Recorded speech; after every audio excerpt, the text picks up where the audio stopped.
नमस्कार। जय श्री राम।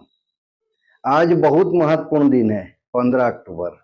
राजनांदगांव के लाडले विधायक, पूर्व मुख्यमंत्री, विधानसभा अध्यक्ष, छत्तीसगढ़ के विकास पुरुष, सरल और सहज व्यवहार के धनी आदरणीय डॉक्टर रमन सिंह जी को जन्मदिन की हार्दिक बधाई, शुभकामनाएं।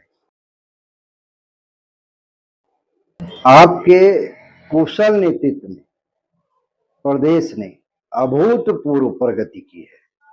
गरीब, किसान, आदिवासी और महिलाओं के सशक्तिकरण से लेकर बुनियादी ढांचे के विकास तक आपका योगदान सदैव प्रेरणादायक रहेगा और हमारा मार्गदर्शन करता रहेगा। मैं ईश्वर से आपके उत्तम स्वास्थ्य और दीर्घायु जीवन की कामना करता हूँ।